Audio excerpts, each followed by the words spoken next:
అందరికీ నమస్కారం. సత్యదర్శనానికి అందరికీ స్వాగతం, సుస్వాగతం. సత్యదర్శనంలో ఈరోజు మన టాపిక్ వచ్చేసి దేహము 96 తత్వాలు. దీని గురించి తెలియజేయడానికి మనతో పాటు ఉన్నారు సీనియర్ పిరమిడ్ మాస్టర్ అనుజ గారు. సో మేడం మరి ఎంతో ధ్యాన ప్రచారం చేసి ఉన్నారు, జూమ్ సెషన్స్ కూడా ఎంతో అద్భుతంగా నిర్వహించి ఉన్నారు. అంతేకాకుండా స్త్రీ చైతన్య శక్తి అనే అద్భుతమైన బుక్కి మేడం ఆథర్ కూడా, రచయిత కూడా, మరి పిరమిడ్ సేవాదల్ ఆర్ఆర్ డిస్ట్రిక్ట్ నుండి కన్వీనర్ కూడా. మరి ఈరోజు దేహము 96 తత్వాల గురించి దాంట్లో మనం ఎన్నో ఎపిసోడ్స్ తెలుసుకున్నాము. ఈరోజు మరి 12 త్రయములు, ఆ త్రయంలో 2 త్రయములు కూడా చెప్పి ఉన్నారు. అక్కడ నుండి ఈరోజు మనం ప్రారంభించుకుందాం. నమస్తే మేడం. నమస్తేనండి మేడం, గత ఎపిసోడ్లో ఎక్కడైతే మీరు స్టాప్ చేశారో అక్కడ నుండి కంటిన్యూ చేయండి. ఓకే అమ్మ. మనం చెప్పుకుంటున్నాము 12 త్రయముల గురించి చెప్పుకున్నాము అనమాట. ఆ 12 త్రయములలో 2 త్రయాల గురించి చెప్పుకున్నాము. లాస్ట్లో ఒక త్రయము ఉండిపోయింది అనమాట.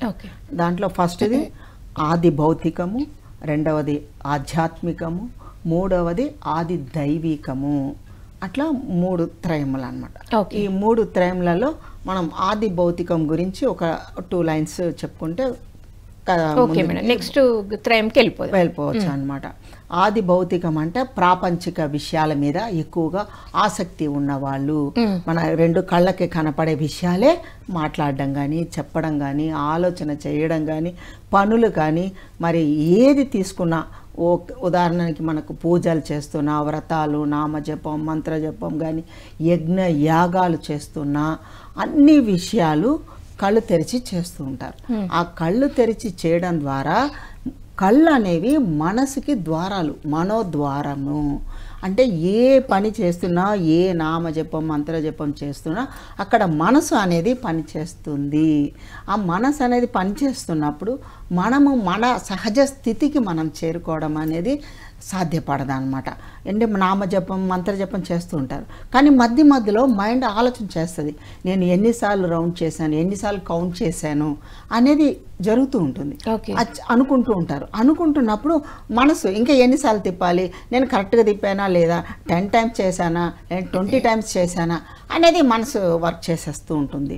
ఉదాహరణకి పూజలే చేస్తారండి, యజ్ఞాలు యాగాలు, అక్కడ కూడా వాళ్ళ మైండ్ పనిచేస్తూ ఉంటుంది. అంటే ప్రతి వస్తువుకి వాళ్ళు అది తీసుకొచ్చామా, ఇది తీసుకొచ్చామా, వచ్చిన వాళ్ళు ఎవరెవరు వచ్చారు వాళ్ళని చూడడము, ఫోన్లు చెప్పడము, ఫోన్లు రావడము, ఫోన్లు కలపడము, మాట్లాడడము, ఇవన్నీ చేస్తూనే ఉంటాం అన్నమాట. అంటే ఒక పూజ దగ్గర కూర్చున్నా మనసు లయం అవ్వటం లేదు, మనోలయ స్థితికి చేరుకోవటం లేదు. ఒక యజ్ఞ యాగాలు చేస్తున్నా అక్కడ వేసిన ద్రవ్యాలన్నీ కూడా వేస్తూ ఉంటారు. దాంట్లో ఏది వేయలేదు అని వాళ్ళ వీళ్ళ దగ్గర మాట్లాడము, చెప్పడము, ఇవే చేస్తూ ఉంటారనమాట. ఎన్ని మన కళ్ళు తెరిచి ఏది చేస్తున్నా అది ప్రాపంచిక విషయాలు, భౌతికపరమైన విషయాలలో ఆసక్తి చూపిస్తూ మనసు అనేది అక్కడ వర్క్ చేస్తుంది, పని చేస్తుంది. ఆధ్యాత్మికం అంటేనే మనసు లయమైన స్థితి అన్నమాట. మనసు లయం అవ్వాలంటే భౌతిక పరమైన ప్రాపంచిక విషయాల నుంచి మనం పక్కకు తొలగాలి, సైడ్ అవ్వాలి, మన సైడ్ పెట్టాలి, పక్కకు పెట్టాలన్నమాట. అది పెడితేనే మన ఆధ్యాత్మికానికి వెళ్ళడం జరుగుతుంది. కొంత సమయము భౌతిక ప్రపంచాన్ని పక్కకు పెట్టాలి, మనతో మనం ఉండాలి, మనలోనికి మనం ప్రయాణం చేయాలి. మనలోనికి ప్రయాణం చేయడం అంటేనే ఆధ్యాత్మికత, ఆత్మస్థితి. అంటే ఆత్మ గురించి తెలుసుకోవడమే ఆధ్యాత్మికము. ఆధ్యాత్మిక శాస్త్రం, శాస్త్రం అంటేనే ఆధ్యాత్మిక శాస్త్రం అన్నమాట. ఇవి మనం తెలుసుకున్నప్పుడు ఆత్మస్థితికి మనం చేరాలనుకుంటే ఆధ్యాత్మికత అవసరం. ఆది భౌతికము, ఆది ఆధ్యాత్మికము. ఇప్పుడు రెండవది ఆధ్యాత్మికం అనమాట. సింపుల్గా మనం చెప్పుకుంటున్నాం. ఈ ఆధ్యాత్మికంలో తన గురించి తను తెలుసుకోవాలి. తను ఎవరు, నేను ఈ దేహం కాదు, నేను ఈ ఆత్మని, ఈ దేహాన్ని నడిపించే ఒక చైతన్య శక్తిని అనేది తెలుసుకున్నప్పుడు ఆ చైతన్య శక్తికి కనెక్షన్ ఏర్పడుతుంది మనకి. ఎప్పుడు ఏర్పడుతుంది? శ్వాస మీద ధ్యాస పెట్టడం ద్వారా మనలోనికి మనం ప్రయాణం చేయడము జరుగుతుంది అన్నమాట. అది ఆధ్యాత్మికము. ఓకే, అక్కడ మనసు లయమైపోతుంది, మనోలయ స్థితికి చేరుకోవడం జరుగుతుంది. ధ్యానం ద్వారా, ధ్యాన సాధన ద్వారా మనోలయ స్థితి చేరుకోవడం ద్వారా మన ఆత్మస్థితికి చేరుకోవడం జరుగుతుంది. అది రెండవది ఆధ్యాత్మికము.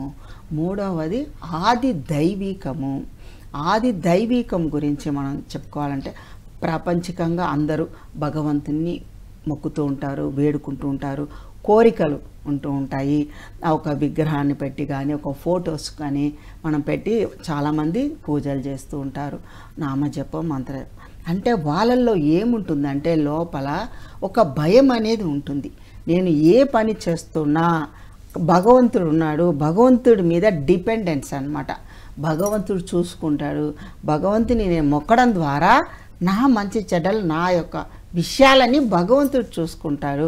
భగవంతుడి మీద పెట్టడం జరుగుతుంది అన్నమాట. ఆ పూజలు చేస్తున్నా నామజపం మంత్రజపం చేసినప్పుడు లోపల ఇన్నర్లో ఏముంటుంది, నా జీవితం అంతా భగవంతుడు చూసుకుంటాడు, నా కష్టాలు నా నష్టాలు నా మంచి చెడ్డలు భగవంతుడు చూసుకుంటాడు.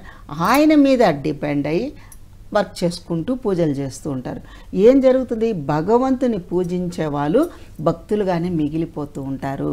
పత్రిజీ గారు మనకి చెప్పడం చేసింది, మన అందరి గురువు అయిన పత్రిజీ గారు భగవంతుని పూజించే వాళ్ళు భక్తులుగానే మిగిలిపోతుంటారు. అదేవిధంగా గురువుని ధ్యానించేవాళ్ళు, గురువుని భక్తిగా పూజించేవాళ్ళు శిష్యుడిగా మిగిలిపోతారు. శిష్యుడిగా మిగిలిపోతారు అన్నమాట. ఎవరు? గురువుని పూజించేవారు.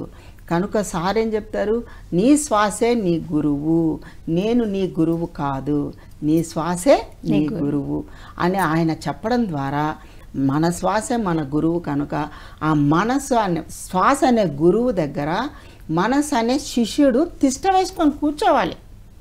మనసు అనే శిష్యుడు శ్వాస అనే గురువు దగ్గర తిష్ట వేసుకోవాలి, తిష్ట వేసుకొని కూర్చోవాలి, ఎదురు చూడాలి, వెయిట్ చేయాలి. శిష్యుడు ఏం చెప్తాడు, శిష్యుడు గురువు ఏం చెప్తాడు నాకు అని అన్నీ వినబడతాయి కదా మనకి. గురువుని మనం ఆశ్రయించినప్పుడు, శ్వాస మీద ధ్యాస పెట్టినప్పుడు ఆ శ్వాస లయమైన తర్వాత మన కనెక్షన్ ఏర్పడుతుంది, ఆత్మస్థితికి కనెక్షన్ ఏర్పడుతుంది, మన అంతరంగ ప్రబోధానికి కనెక్షన్ ఏర్పడుతుంది, అంటే మన హృదయానికి కనెక్షన్ ఏర్పడుతుంది అన్నమాట. అంతర్వాణి వినబడుతుంది, అంతరంగ ప్రబోధము అంటే మన లోపల నుంచే మనకి అన్నీ వినిపిస్తాయి. అంటే వారధి శ్వాస, శ్వాసే వారధి. ఆ వారధిని పట్టుకొని మనం ధ్యానించామంటే మనం లయమైపోయిన తర్వాత మన సహజ స్థితికి మనం చేరుకోవడం జరుగుతుంది. కనుక ఇది ఆధ్యాత్మికము, ఆది దైవికము, ఆది భౌతికం గురించి మనం చెప్పుకున్నాం అన్నమాట. ఓకే, వండర్ఫుల్ మేడం, చాలా చక్కటి పాయింట్స్ చెప్పారు. ఎందుకంటే ధ్యానం చేస్తే ఏం జరుగుతుంది, మన లోపలికి ఎలా వెళ్తాము, గురువుని పట్టుకుంటే శిష్యుడిలాగా ఉంటాము, కానీ శ్వాస అనే గురువుని పట్టుకుంటే ఏం నేర్చుకుంటాము అని. Wonderful madam. సో నెక్స్ట్ వచ్చేసి మరి 12 త్రయంలో గుణత్రయము మేడం ఈరోజు. సో దాని గురించి మీ మాటలు. గుణత్రయంలో 3 విభాగాలుగా. సో గుణత్రయంలో మళ్ళీ 3 విభాగాలు ఉంటాయన్నమాట. తమో గుణం, రజోగుణం, సాత్వగుణం, సాత్విక గుణం. దానికి మించి కూడా శుద్ధ సాత్వికం కూడా ఉంది, శుద్ధ సాత్వికం. కానీ ఈ 3 గుణాలే మనకి 12 త్రయాలలో 3 గుణాలు చెప్పడం జరిగింది. ఏమేమిటి? తమో గుణం, రజోగుణం, సాత్విక గుణం. తమో గుణము ఎవరెవరికి ఉంటుంది ఎలా అంటే మూలాధార చక్రం దగ్గర, మూలాధారం బ్లాక్ ఉన్న వాళ్ళకి తమో గుణం ఎక్కువగా యాక్టివేషన్లో ఉంటుంది అని. ధ్యానం తెలియని వాళ్ళకి ఈ యొక్క షట్చక్రాల గురించి కానీ గుణాల గురించి కానీ, తమో గుణం అంటే రజోగుణం అంటే విషయాలు తెలియదండి, సాత్విక గుణం అనేది అది తెలియదు. కానీ మనం ఎప్పుడైతే ధ్యానం తెలుసుకొని ధ్యానం చేస్తామో, ఈ ఆత్మజ్ఞానానికి సంబంధించిన మనం బుక్స్ చదువుతుంటామో మనకి తెలుస్తుంది అనమాట ఎవరెవరు ఏ స్థితిలో ఉన్నారు. ప్రతి ఒక్క వ్యక్తి సహజంగా వాళ్ళ శారీరకంగా, మానసికంగా, ఆధ్యాత్మికంగా, ఆత్మపరంగా డిఫరెంట్గానే ఉంటారు. ప్రతి ఒక్క వ్యక్తి డిఫరెంట్గానే ఉంటారు. ప్రతి ఒక్క వ్యక్తి, మీ శరీరం వేరు, మీ మనసు వేరు, మీ ఆత్మస్థితి వేరు. నా శరీరం వేరు, నా మనసు వేరు, నా యొక్క ఆత్మస్థితి వేరు. కనుక ఇది తమో గుణం అనేది కొందరిలో ఉంటుంది. ధ్యానం తెలియని వాళ్ళకి ఈ యొక్క షట్చక్రాలు యాక్టివేషన్లో కాని వాళ్ళు, కుండలిని శక్తి యాక్టివేషన్లోకి రాని వాళ్ళు, సుషుమ్నా నాడి యాక్టివేషన్లోకి రావాలి, ఇవన్నీ సహస్రాలకు వెళ్ళడము, ఇవన్నీ ఆధ్యాత్మికం తెలుసుకున్న వాళ్ళకి ఇవన్నీ తెలుసండి. స్టేజెస్ కూడా తెలుస్తాయి అన్నమాట. అంటే ఆత్మ జ్ఞానము, ఆత్మ విజ్ఞానం, ఆత్మ ప్రజ్ఞ, ఇవన్నీ కూడా స్టేజెస్. ధ్యానంలో మనం ఎంత సాధన చేస్తామో ఆయా స్థితికి చేరుకోవడం అనేది జరుగుతూ ఉంటుంది. కనుక మన ఫస్ట్ స్థితి తమో గుణం. ఈ తమో గుణం వాళ్ళకి ఏముంటుంది, ఎక్కువగా కోరికలు ఎక్కువగా ఉంటాయి. అన్ని విషయాలలో కోరికలు. ఏ విషయాన్ని తీసుకోండి, బాగా తినాలి, మంచిగా తినాలి, మంచిగా పడుకోవాలి, మంచిగా ఎంజాయ్ చేయాలి, వాళ్ళకి ఉంటుంది అనమాట. అదొకటే, తినాలి, తాగాలి, ఎంజాయ్ చేయాలి. ఇప్పుడు మానవ దశలో మొట్టమొదటి స్టేజ్ మొదటి స్టేజ్ అనమాట.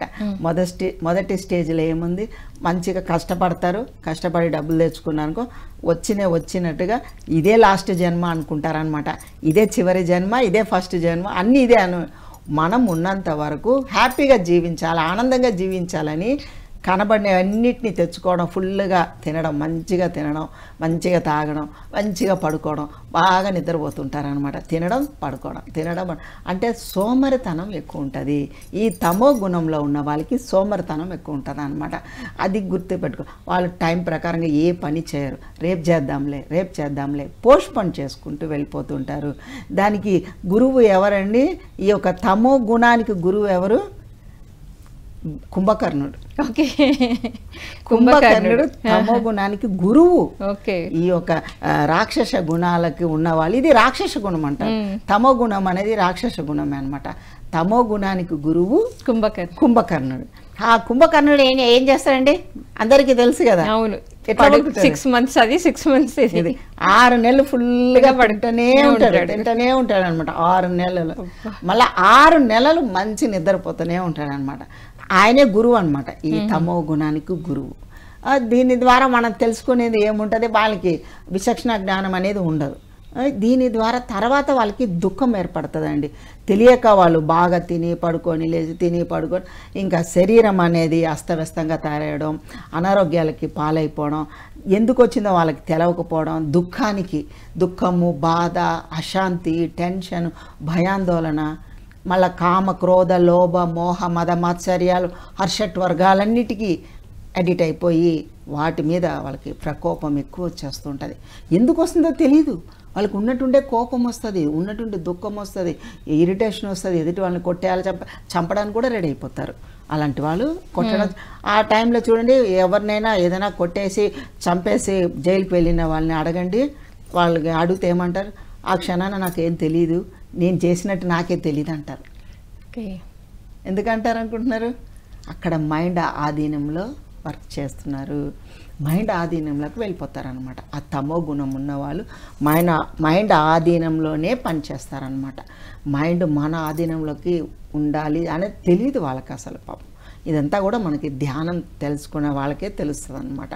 ఈ మైండ్ ఆధీనంలోకి వెళ్ళిపోవడము, తప్పులు చేయడము, దుఃఖము, బాధకి గురి అయిపోవడము, ఇవన్నీ తమో గుణ లక్షణాలు. ఓకేమా. రెండవది రజోగుణం లక్షణం. రజోగుణానికి ఎవరు గురువు? తెలియదు మేడం, మీరే చెప్పాలి. రావణాసుడు రాక్షసులకి గురువు. ఈ రజోగుణం ఉన్న వాళ్ళకి గురువు రావణాసురుడు అనమాట. ఆ రావణాసురు గుణం ఏంటండి? రావణాసురు గుణం ఇంకేముంది మేడం, ఫుల్ నాన్ వెజ్ తింటూ ఉంటాడు, అందరినీ హింస పెడతా ఉంటాడు.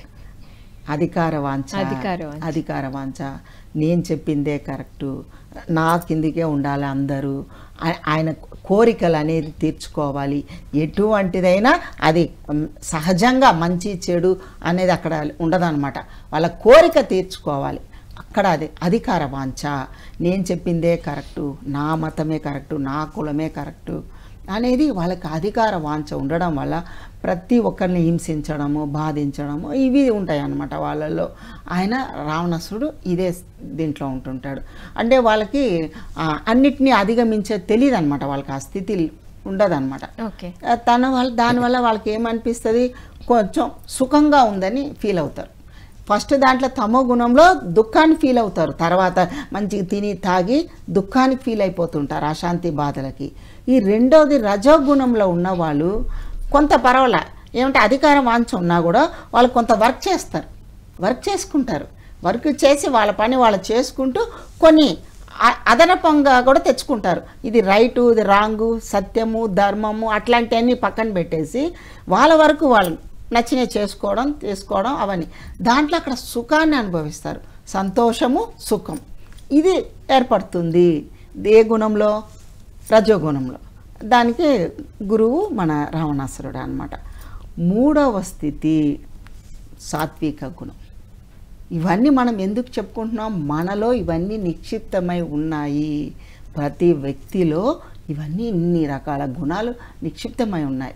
కానీ వీటిని ఎలా అధిగమించాలో ఎవరికి తెలియదు, అసలు ఉన్నాయని కూడా తెలియదు. కరెక్ట్. మనం ఎప్పుడైతే ధ్యానం చేస్తుంటామో అప్పుడు మనకు కొంచెం అర్థమైంది మేడం, అసలు మనం ఏ గుణంతో ఉన్నాము, ఎలా మాట్లాడుతున్నాము, ఎలా ప్రవర్తిస్తున్నాము, అసలు ఎలా ఉండాలి అనేది ధ్యానం చేయడం వల్ల మనకి తెలుస్తుంది అన్నమాట. కనుక ఈ సాత్విక గుణంలోకి వచ్చినప్పుడు దానికి గురువు ఎవరు? ఈయన రావణాసుడు తమ్ముడు పేరు విభీషణుడు. మేడం విభీషణుడు గురించి సత్వగుణానికి ప్రత్యేక ఎవరు అంటే మీరు విభీషణుడు అన్నారు. సో ఆయన గురించి కొంచెం. ఓకే అమ్మా, సాత్విక గుణం గురించి మనం చెప్పుకుంటున్నాం అనమాట. సాత్విక గుణం అంటేనే ముందు మనం అవి విషయాలు తెలుసుకోవాలి. సాత్విక గుణం అంటే వాళ్ళకి విచక్షణ జ్ఞానం ఉంటుంది, మంచి చెడు తెలుసుకుంటారు. అదే అనాహత చక్రం యాక్టివేషన్ అయిన వాళ్ళకి సాత్విక గుణం ఏర్పడి ఉంటుంది. ఆ సాత్విక గుణం వల్ల వాళ్ళు ఏ పనులు చేయాలన్నా, ఎవరితో మాట్లాడాలన్నా ముందు ఒక క్షణం ఆలోచిస్తారనమాట. ఆలోచించి నేను చెప్పే మాటలు ఎదుటి వాళ్ళకి హట్ అవుతారా, బాధపడతారా, ఫీల్ అవుతారా అనేది ముందు వాళ్ళు ఒక క్షణం ఆలోచించి ఏ పదాన్ని మనం ఉపయోగించాలి అని అటువంటి పదాలు ఉపయోగించి వాళ్ళకి చెప్పడం చేస్తారు. అదేవిధంగా మాటలు కూడా బయటికి వచ్చేటప్పుడు కూడా ముందు మనం లోపల చెక్ చేసుకుంటాము. ఏంటి ఈ పదం మనం వాడినప్పుడు వాళ్ళు బాధపడతారా లేదా అని మనం మనసులో అనుకోవాలి. మనసులో కూడా అలాంటి ముందు ఫీలింగ్ రావాలి మనకి. అంటే ఎదుటి వాళ్ళని మనం మాట్లాడుతున్నామంటే, ఎదుటి వాళ్ళతో మనం మాట్లాడుతున్నామంటే మన మాటలు మనం వినగలగాలి, మన చెవులతో మనం వినగలగాలి. వినగలిగినప్పుడే ఎదుటి వాళ్ళు తప్పులుగా మనం చేసే తప్పులు మనకు తెలుస్తాయి అన్నమాట. ఇది మంచి చెడులు, తప్పు ఒప్పు అన్నీ మనకి తెలుస్తూ ఉంటుంది. అది సాత్విక గుణం. ఇవన్నీ కూడా స్టేజెస్ అన్నమాట. ఒక్కొక్క స్టేజ్ మనం దాటడం జరుగుతుంది. మేడం మీరు అన్నారు ఇప్పుడు ఇది ఒక్కొక్క స్టేజీ అన్నారు. ఇప్పుడు ముందుగా మనం రజోగుణము, తమో గుణం అంటే ఒక్కొక్క స్థితికి ఎన్ని జన్మలు పడతాయి అంటారు మేడం? అది చెప్పలేమమ్మా. కొన్ని వందల జన్మలు పట్టచ్చు, కొన్ని వేల జన్మలు పట్టచ్చు, వేల జన్మలు కూడా పట్టచ్చండి. ఎందుకంటే పునరపి జననం, పునరపి మరణం జరుగుతున్నా కొద్దీ వస్తూ పోతున్నప్పుడే మధ్యలో మనం కొన్ని చేసేస్తూ ఉంటాం. మనకు తెలియకుండానే కర్మలు, దుష్కర్మలు చేయొచ్చు, సత్కర్మలు చేయొచ్చు. కనుక ఈ జన్మని మనం చివరి జన్మగా తీసుకొని ఈ జన్మలో మనం చాలా జాగ్రత్తగా మన మాటలు కానీ, మన ఆలోచనలు కానీ, మన చేతలు కానీ ఎవ్రీథింగ్ పర్ఫెక్ట్గా మనం చేసుకున్నప్పుడు చివరి జన్మ అవుతుంది. పత్రికారు చెప్పారు, ప్రతి ఒక్కరు చివరి జన్మ చేసుకుంటారు. ధ్యానం చేసేవాళ్ళు చివరి జన్మ చేసుకోవడం సాధ్యమే. అసాధ్యం అనేది ఏది లేదు. సో మనం సత్వగుణం గురించి మరిన్ని విషయాలు తెలుసుకునే ముందు ఒక కాలర్ ఉన్నారు మేడం. Hello madam. నమస్తే మేడం. నమస్తే మేడం, మీ పేరు, ఎక్కడి నుంచి మాట్లాడుతున్నారు? మా పేరు రమ మేడం, ఖమ్మం మేడం, ఇక్కడ ప్రకాశం జిల్లా ఖమ్మం. చెప్పండి మేడం. అనుజ మేడం ఉన్నారు, మీ క్వశ్చన్ ఏంటో అడగండి. అదే మేడం, నేను ధ్యానం చేస్తున్నా, ఎనర్జీ అది వచ్చినట్టు ఉంటది కానీ మనకు తల బురబుర అన్నట్లు అట్లా, కానీ నాకు అది ఎనర్జీ కాదా ఏమో అని అనిపిస్తుంది మేడం. కొత్తగా చేస్తున్నా నేను, సంవత్సరం అయింది 11 years. ఓకే, ఇప్పుడు మీకు అది ఎనర్జీనా కాదా అనేది తెలియాలి, అంతేనా? ఎనర్జీనా, అది మనకు బురబుర పారాడినట్టే ఉంటది మన నెత్తి అంతా ఒకలాగా. ఓకే, సో మేడం మాట్లాడతారు. అది మేడం ఓకే మేడం, అంతేనా మేడం? ఇంకేమన్నా అడగాలనుకుంటున్నారు? అదే మేడం, మరి కొంచెం నొప్పులు ఉంటాయి మేడం నాకు, మెడలు అన్ని. మీరు ఎప్పటి నుంచి చేస్తున్నారమ్మా? మేము ఇక్కడ ప్రకాశం జిల్లా ఖమ్మం మేడం. ఖమ్మం నుంచి. మీ పేరు? రమ. రమ మేడం గారు, మీరు ఎంతసేపు ధ్యానం చేస్తున్నారు? నేను 4-5 గంటలు చేస్తా మేడం సాయంత్రం. తెల్లవారుజామున మాత్రం 2.5 గంట చేస్తా, 3 నుంచి 5:30 దాకా. మధ్యలో గంట చేస్తుంటా మేడం. వెరీ గుడ్, చాలా బాగానే చేస్తున్నారు ధ్యానము. మరి మీరు ఆహార నియమాలు ఆహార నియమాలు పాటిస్తున్నారా? ఆహారం ఈ శాకాహారమే మేడం. నేను శాకాహారం మేడం, శాకాహారం ఓకే, కానీ జీవంతో కూడుకున్న ఆహారం తీసుకోవాలి. అంటే జీవం ఉన్నది, మనం పండ్లు, కాయగూరలు, ఆకుకూరలు ఇవన్నీ ఉన్నాయి, పప్పు ధాన్యాలు ఇవన్నీ కూడా మనం నానబెట్టి మొలకబెట్టినవి అవన్నీ తింటే జీవంతో కూడుకున్న ఆహారం తీసుకున్నప్పుడు మీలో శక్తి పెరుగుతుంది, మీలో నెగిటివ్ ఎనర్జీస్ అన్నీ వెళ్ళిపోతాయి. మీరు ఏదైతే నొప్పులు అవి ఇవి చెప్తున్నారో అవన్నీ వెళ్ళిపోతాయి అన్నమాట. అది సరైన ఆహారము, సరికాని ఆహారం అనేది ఉంది కదా. సరికాని ఆహారం అంటే వండిన వంట 3 పూట్ల మనం వండిన వంట తీసుకొని రాదు. ఓకేనమ్మా? 3 పూట్ల మనం వండిందే తీసుకోవడం వల్ల దాంట్లో మనకి శక్తి అనేది తగ్గుతుంది. కనుక మీరు కాయగూరలు, పండ్లు, పప్పు ధాన్యాలు, నానబెట్టిన మొలకెత్తిన విత్తనాలు అటువంటి తీసుకోండి. క్యారెట్, కీర అటువంటివి తీసుకుంటూ ఉండండి. దానికి సంబంధించిన డ్రై ఫ్రూట్స్ అన్ని తింటా మేడం, మంచిగా తింటా. Very good. ఇంకొక విషయం ఇంపార్టెంట్, చాలా చాలా ముఖ్యమైన విషయం ఇంపార్టెంట్ అంటే మీ యొక్క మనోభావన మార్చుకోవాలి. మీ యొక్క మనోభావన ఇంపార్టెంట్, చాలా ఇంపార్టెంట్.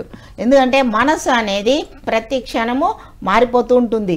ఈ క్షణంతో పాటులో ఉండదు, ఈ క్షణంలో ఉండదు. దాన్ని మీరు ఎరుకతో గమనిస్తున్నారా? ఈ క్షణంతో పాటుగా ఉన్నారా? అది మీరు చెప్పండి ఇప్పుడు మాకు. అంటే వర్తమానంలో జీవిస్తున్నారా? వర్తమానంలో బాగానే ధ్యానం అయితే బాగానే కూర్చుంటున్నా, కానీ ఇంత ముందంటే ఒక తక్కువ చేస్తున్నా, ఇప్పుడు బాగా కూర్చోవడం కూడా బాగానే కుదురుతుంది మేడం. అలా కాదు, మీరు బాగా కూర్చుంటున్నారు ధ్యానంలో ఉన్నంత వరకు ఓకే మేడం. ధ్యానంలో కూడా మనం ఎరుకతో ఉన్నామా లేకుంటే నిద్రలోకి జారుకుంటున్నామా? మనం కూర్చొని మేడం, నిద్రలేకైతే జారుకోండి మేడం, కూర్చొని చేస్తే పడుకొని కూడా కాదు. అవును, కూర్చొని చేస్తున్నారు ఓకేమ్మా.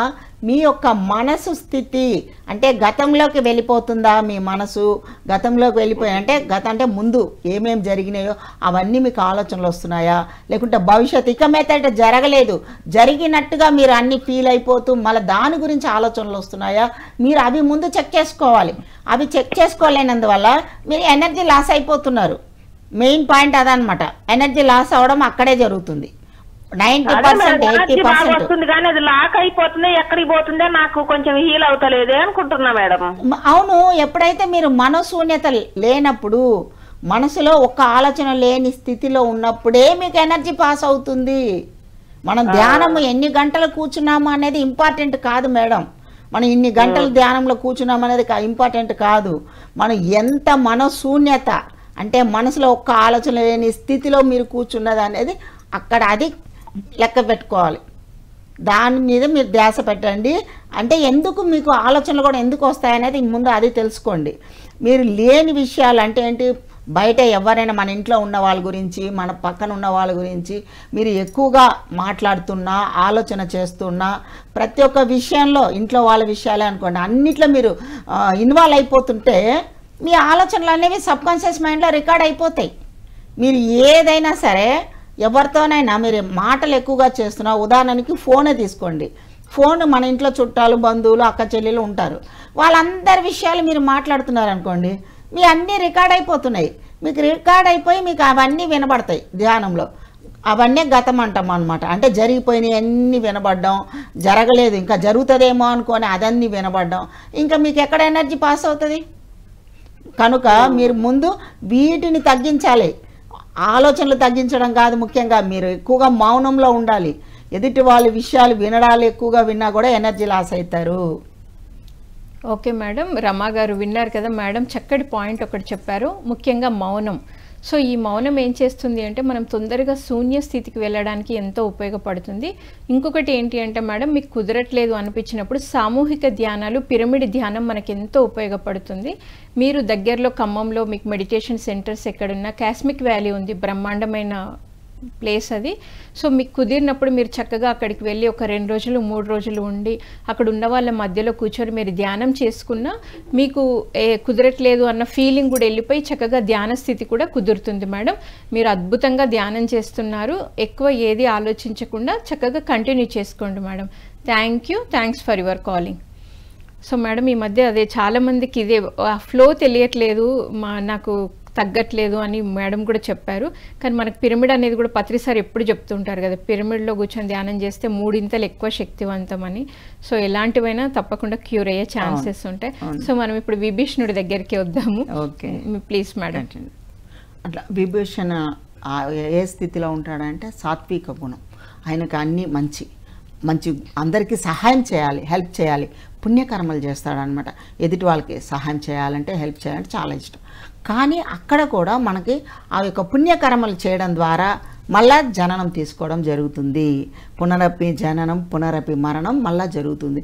ఎందుకంటే ఉదాహరణకి ఒక పావురాన్ని మనం ఒక బంగారు పంజరంలో పెట్టినా, ఒక ఇనుప పంజరంలో పెట్టినా దానికి పంజరమే, అంతే తప్ప బంగారు పంజరంలో పెట్టినందువల్ల ఆ యొక్క పావురము ప్రశాంతంగా, హ్యాపీగా, ఆనందంగా ఉండదు. ఎందుకు ఉండదంటే దానికి స్వేచ్ఛ లేదు. కనుక ఇట్లా ఏదైనా సరే ఈ సాత్విక గుణం వాళ్ళు కూడా పుణ్యకర్మలు చేస్తుంటారు.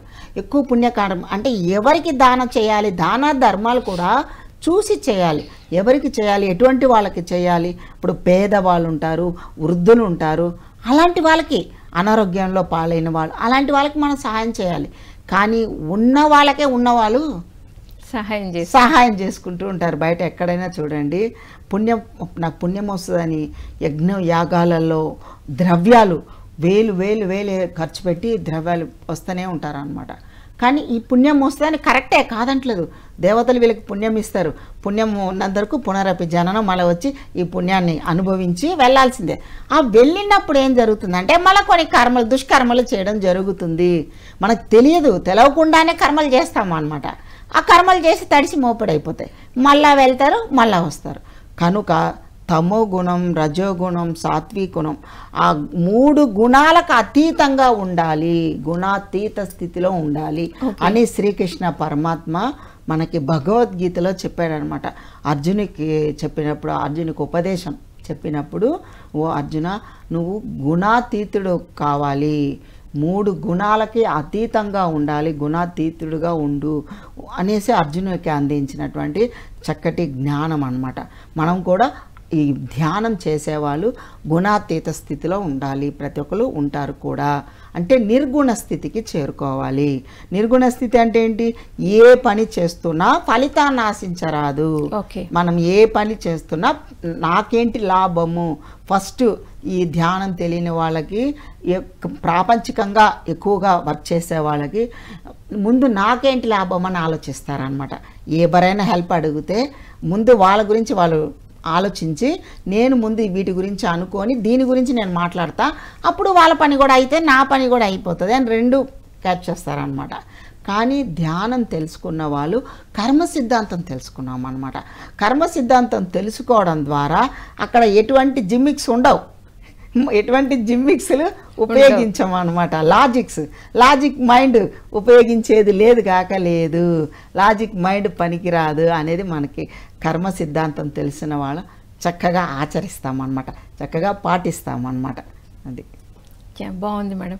మరి మీరు ఇందాక అన్నారు నిర్గుణ స్థితి అంటే గుణాతీత స్థితి. ఆ గుణాతీత స్థితి గురించి ఒక్క మాస్టర్ గురించి ఒక ఎగ్జాంపుల్, వాళ్ళని మనం ఎలా తీసుకోవాలి?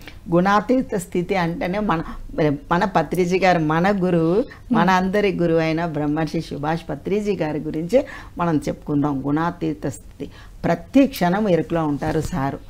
ఈ బుక్ కరెక్షన్ చేస్తున్నా, ఎవరు ఎంత పెద్ద సీనియర్ మాస్టర్లు పిరమిడ్స్ కన్స్ట్రక్షన్ చేయడానికి వస్తారు, డేట్లు తీసుకోవడానికి వస్తారు పత్రిక దగ్గర. ఆ బుక్ చేతిలో కరెక్షన్ ఉంటుంది. ఆ క్షణంలో అక్కడ విడిచిపెట్టి ఆ క్షణంలో వచ్చిన సార్తో మాట్లాడి వాళ్ళకి డేట్లు ఇవ్వడము, ఫిక్స్ చేయడము, వాళ్ళ మాటలు అంతా ఎరుకతో ఉండి అన్ని కరెక్ట్గా వినడము, ఎవరు వచ్చినా వాళ్ళ అనుభవాలు వినడము.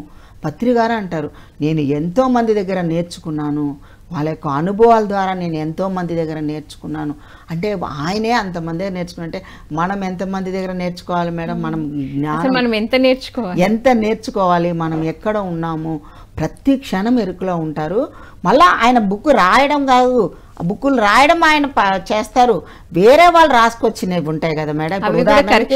నేను కూడా రాశాను, నేను రాసిన నా బుక్ను కూడా 3 times కరెక్షన్ చేసి తప్పులు అక్షరాలన్నీ తప్పులు తీసుకొచ్చి 3 times DDPలు చేపించాము అనమాట. సార్ 3 times కరెక్షన్ చేశారు. చేసి మేడం బాగుంది, చాలా బాగా వచ్చింది మీ బుక్, శ్రీ చైతన్య శక్తి. టైటిల్ కూడా టైటిల్ నాకే సారే వచ్చింది. పెట్టారా? లేదమ్మా, నాకే వచ్చింది. మీకే వచ్చింది. నాకే వచ్చింది టైటిల్ కూడా. నేను బుక్ రాయక ముందే నాకు టైటిల్ వచ్చింది. ఓకే.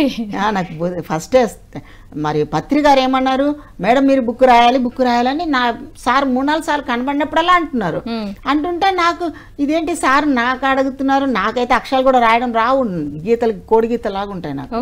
నేను తమిళనాడులో చదువుకున్నా. నేను అవునా? తమిళ్ వచ్చా మేడం? తమిళ్ వచ్చు. ఓకే. తమిళ్ వచ్చు, తమిళనాడులో చదువుకున్నాం, తమిళన్స్ మధ్యలోనే పుట్టి పెరిగాము కనుక నాకు తెలుగు సరిగ్గా రాదండి రాయడం. కోడి గీత చక్కగా మాట్లాడుతున్నారు. తెలుగు వాళ్ళమేగా, తెలుగు వాళ్ళమే, మదర్ టంగ్ తెలుగే. కానీ చదువు విషయంలో తెలుగులో కొంచెం డల్ అనమాట, కోడి గీతల్లాగా ఉంటాయి. నాకు పెన్ను పట్టుకోవాలంటే ఇష్టం ఉండదు, ఇంట్రెస్ట్ ఉండదు. అది ఒకటి ఫస్ట్ నుంచి పెన్ను పట్టుకోవాలంటే ఇష్టం ఉండదు అనమాట. అలాంటి మీతో పెన్ను పట్టించారు పత్రిజీ పెన్ను పట్టించి కనబడినప్పుడల్లా సారు మేడం బుక్ రాయండి మేడం అంటే, సార్ నాకు చెప్తారేంటి, నేను చదువుకుంది 10th అమ్మ, 10th చదువుకున్నాను. ఇంక పెద్ద చదువులు చదువుకున్నారు. అరుణజ్యోతి మేడం నా పక్కన ఎప్పుడు పిరమిడ్ సేవాదల్లో ఉంటాము. ఆ మేడం MA BEd. ఆ మేడంకి ఎప్పుడు చెప్పలేదంట, మేడమే చెప్పారు నాకు ఎప్పుడు చెప్పరా అనుజా, నీకే చెప్తున్నారు మేడం, సార్ నీకే చెప్తున్నా అంటే, నీలో ఏదో ఒక స్థితిని చూసి, మంచి ఉన్నత స్థితిని చూసి మీకు చెప్తున్నారు, మిమ్మల్ని రాయమని చెప్తున్నారంటే అది కరెక్ట్ మేడం, మీరు స్టార్ట్ చేయండి. ఒకసారి అయితే స్టేజ్ మీదకే పిలవడం జరిగింది సార్, నన్ను అరుణజ్యోతి మేడంను స్టేజ్ మీదకే పిలిచి అక్కడ మళ్ళీ రిక్వెస్ట్ చేసుకుని, ఇంకా అప్పటి నుంచి నేను సార్ తప్పకుండా రాస్తాను సార్, నేను రేపే బుక్ తెచ్చుకొని మీకు అంకితం చేసుకొని నేను రాస్తానని సార్ దగ్గర ఒప్పుకొని ఇంకా స్టార్ట్ చేశాను. ఓకే. అంటే రోజు ఎలా రాయడానికి ఎలా కూర్చునే వాళ్ళు ఆ బుక్కి? మామూలుగా నేను ఊరికే తెల్ల బుక్ కూడా ఇంకా తెచ్చుకోకుండా ధ్యానంలో కూర్చొని సార్కి అప్పచెప్పుకునేదాన్ని. సార్ మీరు నాకేమో రాయమన్నారు, నాకైతే ఏ కాన్సెప్ట్ రావట్లేదు, నీ ఏం రాయాలో నా మైండ్లో లేదు, నేను ఎక్కడి నుంచి రాస్తాను, నాకైతే తెలియట్లేదు, మరి ఆ కాన్సెప్ట్ ఏదో మీరే అందియండి నాకు, మరి మీరే చెప్పారు కాబట్టి ఆ వర్క్ మీరే అందియండి అని నేను ఆయనకే చెప్పుకుంటే, అట్లా కొద్ది రోజులు 3-4 రోజుల తర్వాత నాకు శ్రీ చైతన్య శక్తి అని టైటిల్ వచ్చింది. టైటిల్ వినబడుతుంది నాకు, అంతరంగ ప్రబోధము, అంతర్వాణి లాగా నాకు ఇంట్యూషన్ ఉన్నదండి. అది చిన్నప్పటి నుంచి ఉంది, చిన్నప్పటి నుంచి ఉంది. అది ఎప్పుడు తెలిసింది, ఇది ఇంట్యూషను, అంతరంగ ప్రబోధము, అంతర్వాణి అని ధ్యానంలోకి వచ్చిన తర్వాత తెలిసింది. ఇవన్నీ ముందే తెలుసు. ఎందుకు తెలుసు అంటే తెలీదు, ఏమైనా పూజలు అందరు చేస్తుంటారు, కానీ నా ఇన్నర్ నాకు పూజ అంటే తెలీదు, నేను చేయలేదు కూడా పూజలు.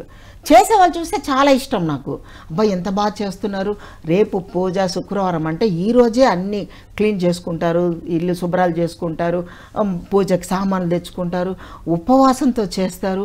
నేను నా ఇంట్లో నుంచి కిటికీల నుంచి చూసి చాలా హ్యాపీగా ఫీల్ అవుతా, అరే నాకెందుకు రావట్లేదు, నాకెందుకు భక్తి భావన కలగట్లేదు అని నేను అలా చెప్పుకొని బాధపడేదాన్ని, లోపలికి ఫీల్ అయ్యేదాన్ని.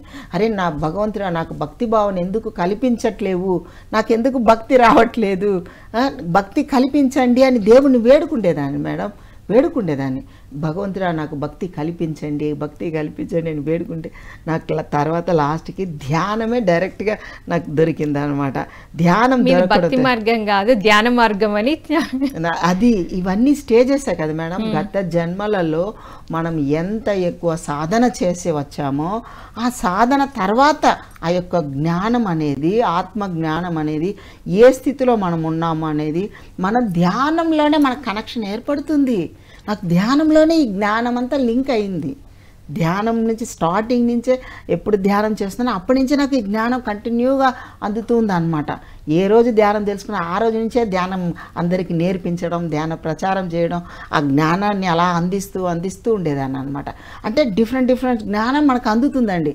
ఏ రోజైతే ఎవరైతే మనం ఏ జ్ఞానం తెలుసుకుంటామో ఆ జ్ఞానాన్ని మన ఎదుటి వాళ్ళకి చెప్పడం ద్వారా మన మైండ్ ఎంప్టీ అయిపోతుంది. ఓకే, అది తెలుసుకున్నాను. పత్రికారే మనకు అందరికి చెప్పడం నేర్పిస్తారు కదా. అవును, మీరు ఏది తెలుసుకుంటే అది, ఏ వస్తే ఏ చెప్పు, బి వస్తే బి చెప్పు అని మనకు ముందే నేర్పించేశారు. ప్రతిదీ సార్ దగ్గర నేర్చుకున్నదే మేడం. నేను కూడా ప్రతిదీ సార్ది, ఆ ప్రవచనాలు, ప్రబోధాలు నిరంతరము గంటలు వింటూ కళ్ళు తెరవకుండా ఆ శూన్య స్థితిలో, ఆ ధ్యాన స్థితిలో వినేవాళ్ళ. నేను ముందు ధ్యానము 2 hours చేసేసి మామూలుగా ఏది పెట్టుకోకుండా చేసేదాన్ని, మ్యూజిక్ పెట్టుకొని చేసేదాన్ని.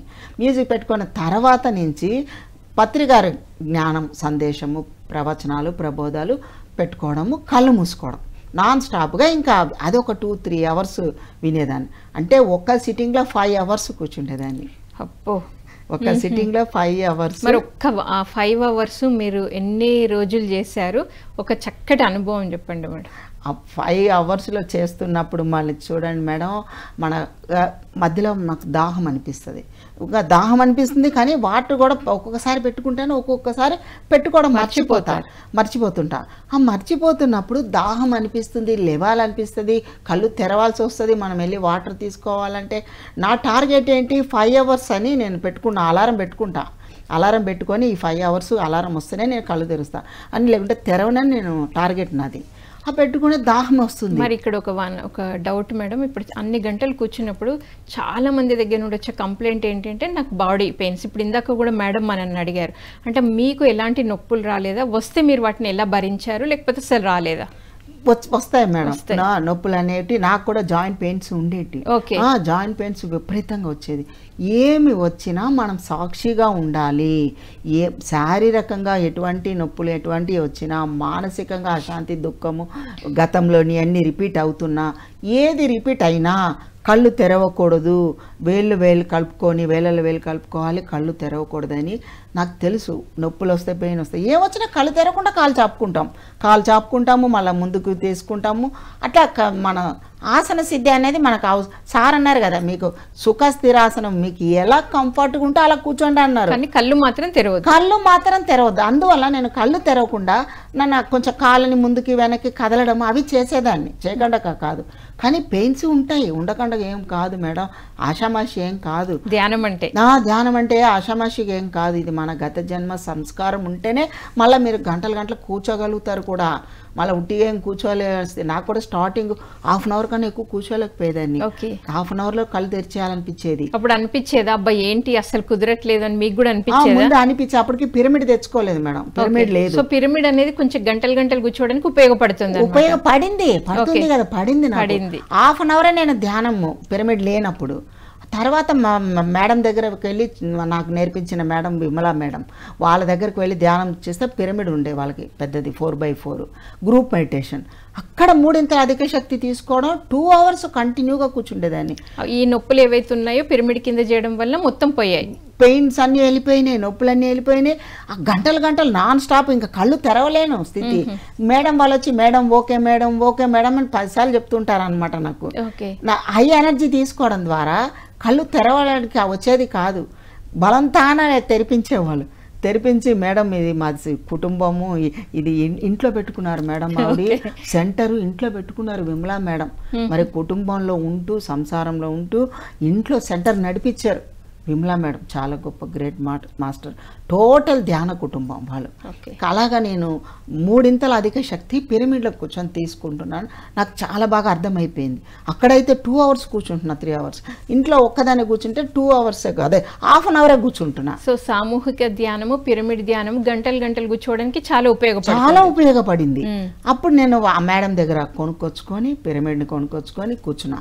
ఇంట్లో కూర్చుంటే అప్పుడు నాకు స్టార్ట్ అయింది 1/2 అవర్ది, 1 అవర్ నుంచి 2 అవర్స్ అట్లా పిరమిడ్లో ధ్యానము 3 అధిక శక్తి అనేది 100% నా జీవితంలో నాకు తెలిసింది మేడం. మనకి పంచభూత తత్వాలు కూడా బ్యాలెన్స్ అవుతుంది పిరమిడ్ కింద కూర్చోవడం ద్వారా. ఎట్లా అంటే ఉదాహరణకి మన ఒక సూర్యుని యొక్క కిరణాలకి మన భూతద్దం పెట్టి దాని కింద మన ఒక పేపర్ పెడితే ఎందుకు కాలిపోతుంది ఆ పేపరు? ఆ యొక్క రిసీవింగ్ అనేది అంటే ఎనర్జీ, ఒక సూర్యుని యొక్క కిరణాలు భూతద్దంలో కేంద్రీకృతం అవ్వడం ద్వారా అక్కడ కింద ఉన్న పేపరు కాలిపోతుంది, మండిపోయి బూడిదైపోతుంది. అదేవిధంగా మనం పిరమిడ్ కింద కూర్చొని ధ్యానం చేయడం ద్వారా ఈ పంచభూతాల శక్తి కూడా పిరమిడ్ రిసీవ్ చేసుకుంటుంది. రిసీవ్ చేసుకోవడం వల్ల మనం దాని కింద కూర్చొని ధ్యానం చేయడం వల్ల మనం కూడా ఆ శక్తిని రిసీవ్ చేసుకోవడం జరుగుతుంది.